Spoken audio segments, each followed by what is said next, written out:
บายดีทุกคนมื้อนี้ก็สิมาเล่าตอนที่ว่าเจ้าของลืมตื่นให้นมลูกก็คือจังซี่ทุกคนอันล่าสุดนะเจ้าของนะให้นมลูกนะตอนประมาณ6 โมงเจ้าของกับเฮ็ดเวียกกินข้าวกินน้ำล้างถ้วยล้างบ่วงยังแล้วนั่นแหละเจ้าของกับไปนอนเหมือนพอไปนอนนะรู้สึกโตมันน่ะประมาณ3 ทุ่มเจ้าของก็เอิ้นเดี๋ยวงีบอีกจักหน่อยก่อนด้วยความที่แบบว่าเจ้าของเลี้ยงลูกเอง24 ชั่วโมงมันบ่ก็เลยเมื่อยจังซี่นะพอตื่นมาอีกรอบนึง 1:30 เจ้าของก็ตกใ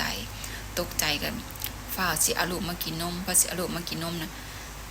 ลูกนั่นก็ตัวอ่อนแหละอยู่ปุ๊กอันใดก็บ่ตื่นอยู่คือพักต้มนี่แหละพี่น้องพ้องก็ตกใจยังบ่ถือกับปุ๊กพ่อเพิ่นนั้นพากันไปโรงพยาบาลพอไปโรงพยาบาลฮอดโรงพยาบาลนะเพราะว่าสักพักนึงนะหมอก็ห้องกันไปสอบประวัติห้องไปสอบประวัติแล้วเพราะว่าตื่นแล้วของกาฝ้าเอานมมายังให้กินแล้วก็พอไปฮอดคิวตรวจหมอก็บอกว่าบ่ได้เป็นหยังก็คือจังซี่พี่น้องสาเหตุก็คือว่าที่เฮ็ดให้ตัวอ่อนก็คือเขาห้องว่าร่างกายขาดน้ำก็คือเลยเฮ็ดให้แบบว่าตัวอ่อนแบบนั้นก็บัดที่นี่นะมื้อนั้นน่ะเจ้าห้องก็ปิดแอร์พร้อมแล้วก็ห่อโตพร้อมด้วยความที่แบบว่าบ่ได้กินนมพร้อมแล้วก็อากาศร้อนพร้อมก็อาจสิเป็นส่วนอาจสิมีส่วนอยู่ในนั้นอันนี้ก็คืออย่าออกมาเว้าให้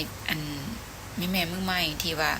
เลี้ยงลูกเอง24 ชั่วโมงน่ะก่อนกลางคืนน่ะยังให้ตั้งนาฬิกาปลุกไปเลยพี่น้องจังสิบ่ได้เกิดเหตุการณ์แบบนี้อีกเนาะคลิปนี้ก็มาเล่าแค่นี้แหละพี่น้องสวัสดีค่ะ